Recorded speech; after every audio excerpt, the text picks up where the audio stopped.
आज आपण बनवणार आहोत टेस्टी हेल्दी मेथीचे लाडू। तर चला मग बनवूया पौष्टिक मेथीचे लाडू। इथे आपण पहिल्यांदा मेथी दाणे परतवून घेणार आहोत आणि त्याला जास्त वेळ परतवायचं नाही, ते लगेच जळणार, त्याच्याने अजून कडू होणार। त्याला आपण मिक्सरमध्ये बारीक पावडर करून घेतली आहे आणि त्यामध्ये आम्ही 4 चम्मच घी टाकला आहे। आम्ही इथे गोवर्धन घी यूज केला आहे, तुम्ही कोणत्याही प्रकारचं घी यूज करू शकता किंवा घरातलं तूपही चालेल। त्याच्याने काय होणार की मेथी दाण्यामधला जो कडवटपणा आहे तो निघून जाणार आणि आम्ही हे जे पेस्ट बनवलं आहे ते 2 दिवस बाहेर ठेवलं आहे, झाकून ठेवायचं आहे। त्याच्याने फक्त मेथी दाण्यातला कडवटपणा कमी होणार। त्यानंतर आपण खसखस घेणार आहोत। इथे आम्ही 50 ग्राम खसखसचा वापर केला आहे।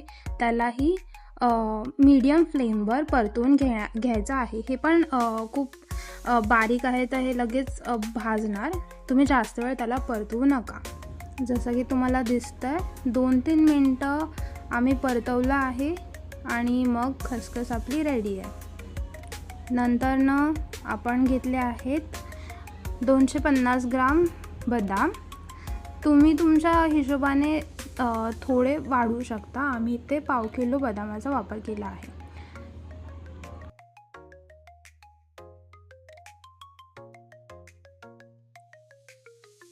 आता आपण घेणार आहोत पाव किलो खोबरं।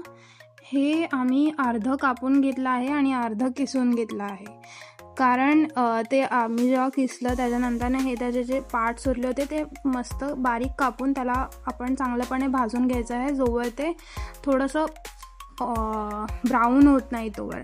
जास्तही जाळण्याची गरज नाही आहे, फक्त असं पिंकिश ब्राऊन दिसायला चालू झालं की ते काढून घ्यायचं आहे।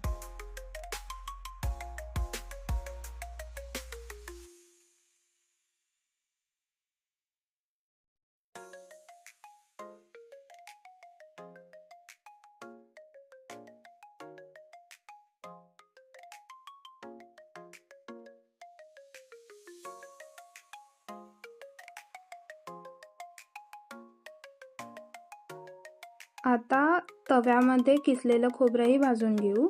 हे किसलेलं खोबरं आहे त्यामुळे यालाही जास्त वेळ परतवण्याची गरज नाही, हे पण लगेच भाजलं जाईल। पटापट हे परतवायचं आहे आणि जेव्हा हे पण गोल्डन ब्राऊन दिसायला लागेल तर आपण काढून घ्यायचं आहे।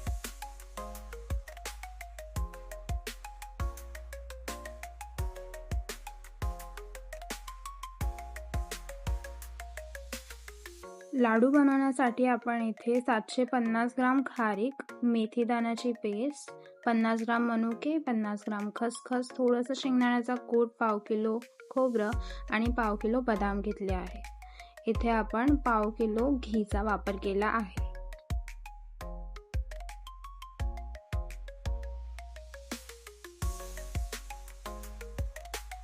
पॅन गरम झाल्यानंतर ना आपण घेतलेलं सगळं घी यात ओतायचं आहे। आम्ही इथे पाव किलो घीचा वापर केला आहे आणि घीला मेल्ट करून घ्यायचं आहे। तर इथे आपण जर जास्त घी घेतलं किंवा खूपच कमी घी घेतलं तर लाडू वळणार नाहीत।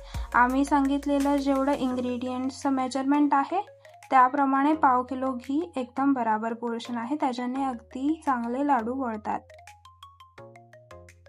इथे आम्ही 400 ग्राम गूळ मस्तपैकी किसून घेतला आहे आणि तोच गूळ आपण ह्या पॅनमध्ये टाकणार आहोत आणि त्याला वितळून घेणार आहोत।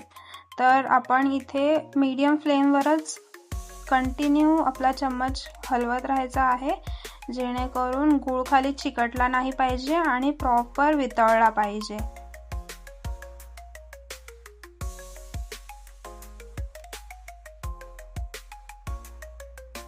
आता आपण ह्यामध्ये आपण केलेली मेथीची पेस्ट मिक्स करूया।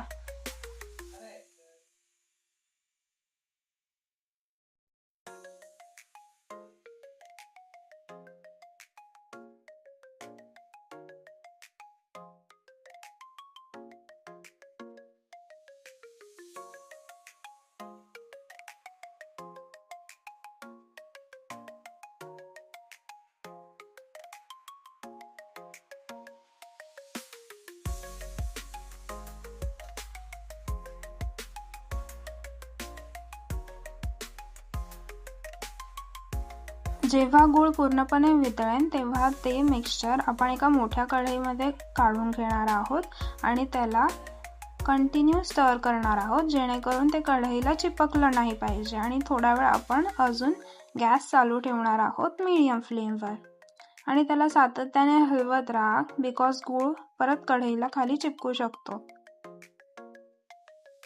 या गुळामध्ये आपण आता आपलं मिक्सर टाकणार आहोत. हे मिक्सर लाडूला जे आपण साहित्य घेतलं होतं ते मिक्सरला अगदी बारीक केलं आहे. त्याला एकदम पावडरसारखं बारीक नका करू, थोडंसं खडतर ठेवा, ज्याच्याने लाडू खाताना मस्तपैकी एक क्रंच येईल.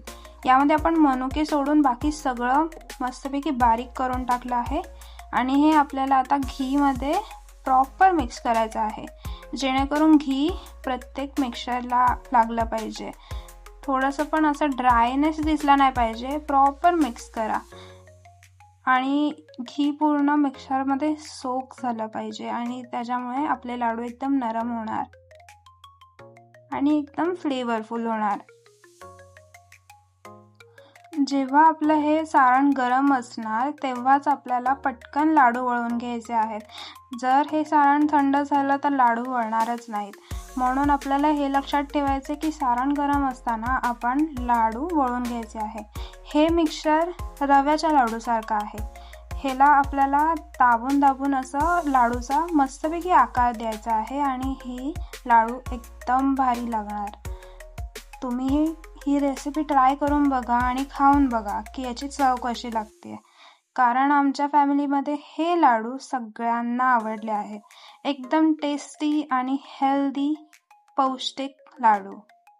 तुम्हीही ट्राय करून बघा.